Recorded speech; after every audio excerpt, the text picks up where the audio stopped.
Ini saya bicara pengalaman saya waktu saya training di di bank itu ya, di kantor pusat di tahun 2016 itu gitu ya. Jadi saya ketika training itu saya dengar kayak suara di intercom.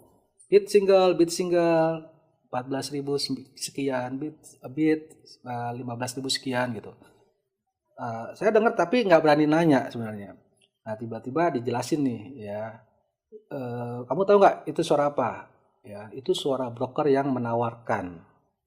Ya, jadi di situ namanya interbank ya. Jadi kalau di Indonesia itu ada namanya Jakarta Interbank. Jakarta. Interbank ya, kita tahu ya, pasti beberapa orang udah tahu soal interbank ya. Iya. Nah, cuma juga banyak salah paham ya. Di interbank itu nggak cuma transaksi forex. Jadi antar bank ini mereka saling terkoneksi melalui sebuah jaringan. Ya, namanya Jakarta Interbank of Rate JIBOR. Ya. Nah, jadi di situ tuh ada data-data soal mata uang, ada juga soal bunga, tabungan, bunga pinjaman. Jadi antar bank ini mereka saling bertransaksi sama kayak nasabah dengan bank gitu loh. Jadi ada bank itu dia bisa punya rekening di bank lain. Dan dia bisa naruh tabungan atau deposito di bank lain. Atau dia bisa minjam dari bank lain.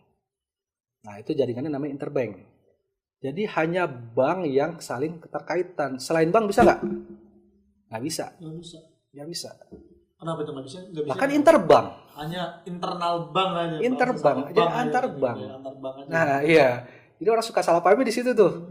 Ya soalnya hedge fund apa? Kalau bank oke, tapi kalau bukan bank mana bisa? Dia kalau yang bukan bank ketika dia mau bertransaksi ya harus masuk ke bank dulu. Gitu. Nanti bank kalau misalkan dia nggak punya harga barang, baru dia cari di interbank tadi gitu loh. Nah untuk transaksi di interbank itu minimal $1 juta. Berapa tuh $1 juta? Ya itu aja ya 16 miliar ya. 16 miliar. Minimal ya. Nah jadi di situ diceritakan gini. Ya, ini kalau kita lewat broker tadi nih yang teriak-teriak tadi, kata si direktur manajer lah ya waktu itu yang jelasin saya.